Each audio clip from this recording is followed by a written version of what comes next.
क्या आपने कभी किसी ऐसी जगह के बारे में सुना है जहां वक्त रुक गया हो? मेरठ का जीपी ब्लॉक एक ऐसी इमारत जो देखने में तो सिर्फ एक पुराना खंडहर लगती है, लेकिन इसकी दीवारों के पीछे कुछ ऐसा है जो साइंस की समझ से बाहर है।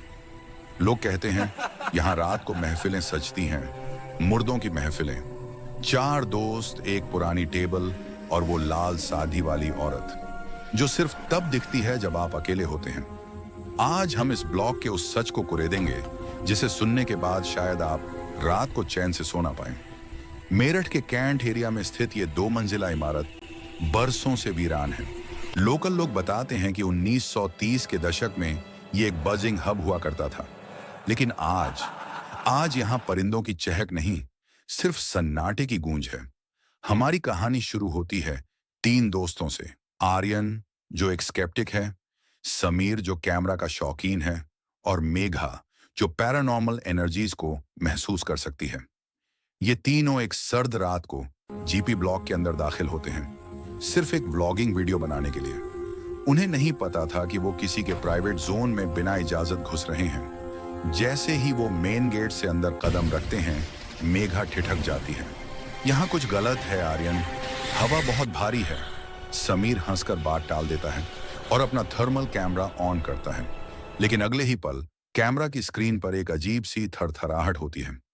फर्स्ट फ्लोर की बालकनी पर उन्हें एक परछाई दिखती है, एक औरत लाल साड़ी में मलमलाई हुई जो उन्हें ऊपर से घूर रही थी। आर्यन चिल्लाकर कहता है, कौन है वहां? लेकिन जवाब में सिर्फ एक ठंडी हवा का झोंका आता है जो उनके जिस्म को चीर देता है। तभी ऊपर वाले कमरे से हंसी की आवाजें आती हैं, ठहाके, जैसे 4 दोस्त पुरानी यादें ताजा कर रहे हों। समीर कैमरा लेकर ऊपर भागता है।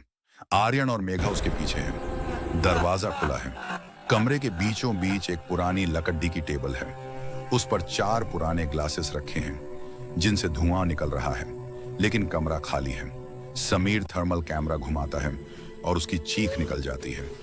स्क्रीन पर 4 हीट सिग्नेचर्स दिख रहे हैं जो टेबल के चारों तरफ बैठे हैं, और उनके पीछे वो लाल साड़ी वाली औरत खड़ी है जिसके हाथ समीर की गर्दन की तरफ बढ़ रहे हैं। पूरा ब्लॉक अचानक चीखों से भर जाता है। आर्यन उन्हें खींचकर नीचे भागता है। उन्हें ऐसा लग रहा था जैसे जमीन उनके पैर पकड़ डट रही हो। पीछे से वही भयानक हंसी अब उनके कानों के बिल्कुल पास थी। वो लोग किसी तरह बाहर निकलते हैं। अगली सुबह वो वहीं के एक पुराने चौकीदार से मिलते हैं। बूढ़ा चौकीदार एक गहरी सांस लेता है और बताता है, साहब, वो लोग बुरे नहीं हैं। वो 4 दोस्त वहीं के रहने वाले थे जो एक एक्सीडेंट में मारे गए, और वो औरत, वो उनकी मां थी जो उनके इंतजार में वहीं दम तोड़ ढ गई। वो लोग आज भी वहीं हैं क्योंकि उन्हें कोई नया ठिकाना नहीं मिला। वो बस अपनी पुरानी जिंदगी को ढूंढ रहे हैं। आर्यन और उसकी टीम को एहसास होता है कि डर सिर्फ अनजान चीजों का होता है, दुख का नहीं। जीपी ब्लॉक आज भी खाड़ी दिलिया है। अब वहां डर नहीं, बल्कि एक ठहरी हुई खामोशी है।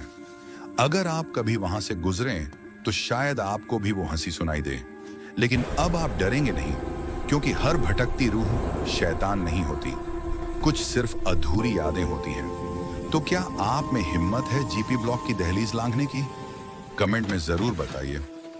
और ऐसी ही और रियल लाइफ हॉरर स्टोरीज के लिए हमें सब्सक्राइब करें। अगली बार मिलेंगे एक नए राज के साथ। शब्बा खैर। मिलते हैं किसी अगले नई कहानी के साथ अपनी ही रे सिनेमैटिक यूनिवर्स में।